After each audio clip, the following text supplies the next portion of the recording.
తిరుమంజనం ఎందుకు నిర్వహిస్తారు, ఈ క్రతువు విశేషాలు ఏమిటి తదితర ఆసక్తి గొలిపే విశేషాలతో సాగేదే ఈనాటి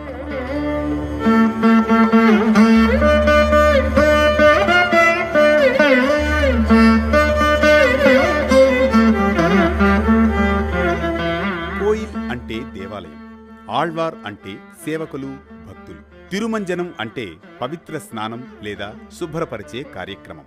కోయిల్ ఆళ్వార్ తిరుమంజనం అనేది ఆలయంలో చేసే ప్రత్యేక శుద్ధి కార్యక్రమం. ఆలయం అనేది భగవంతుని హృదయ ప్రతిరూపం. దానిని శుభ్రపరచడం అంటే మనసును పవిత్రం చేయడం. ఈ కార్యక్రమంలో ఉపయోగించే ద్రవ్యాలు పసుపు, కర్పూరం, అగరు, తులసి, చందనం, యాలకులు, కిచ్చిలిగడ్డ తదితరాలు ఆలయ పరిసరాలను శుభ్రపరుస్తాయి. తిరుమల శ్రీ వెంకటేశ్వర స్వామివారి ఆలయంలో సెప్టెంబర్ 16వ తేదీన మంగళవారం ఉదయం 6 గంటల నుండి కోయిల్ ఆళ్వార్ తిరుమంజనం తిరుమల తిరుపతి దేవస్థానముల ఆధ్వర్యంలో జియంగార్లు, వేద పండితులు, అర్చకులు, అధికారులు, సిబ్బంది ఆగమోక్తంగా నిర్వహిస్తారు. ఈ నెల 23వ తేదీన అంకురార్పణతో ప్రారంభం కానున్న తిరుమల శ్రీవారి సాలకట్ల బ్రహ్మోత్సవాలను పురస్కరించుకుని కోయిల్ ఆళ్వార్ తిరుమంజనం నిర్వహించడం సంప్రదాయం.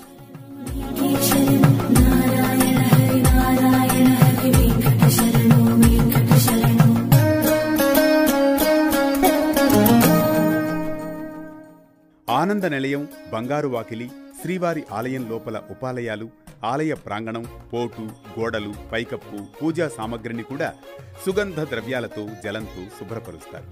ఈ సమయంలో స్వామివారి మూల విరాట్టును వస్త్రంతో పూర్తిగా కప్పివేస్తారు. శుద్ధి అనంతరం నామంకోపు, శ్రీచూర్ణం, కస్తూరి పసుపు, పచ్చాకు, గడ్డ కర్పూరం, గంధం పొడి, కుంకుమ, కిచిలిగడ్డ తదితర సుగంధ ద్రవ్యాలు కలగలిపిన పవిత్ర పరిమళ ద్రవ్యాన్ని ఆలయమంతటా సంప్రోక్షణం చేస్తారు.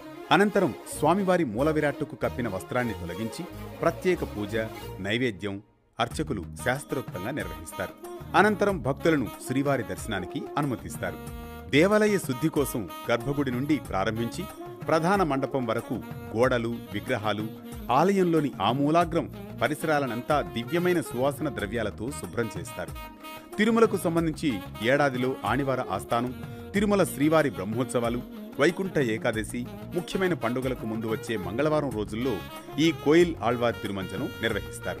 ఆలయంలోని విగ్రహాలను, మండపాలను తిరుమంజన మిశ్రమంతో అన్ని ప్రదేశాలను ఆలయ అర్చకులు, జీయంగార్లు, పండితులు, అధికారులు, సిబ్బంది ఆగమోక్తంగా పరిశుభ్రం చేస్తారు. తర్వాత పవిత్ర జలంతో సంప్రోక్షణ చేసి మళ్లీ అలంకరిస్తారు. చివరగా తిరుమల శ్రీ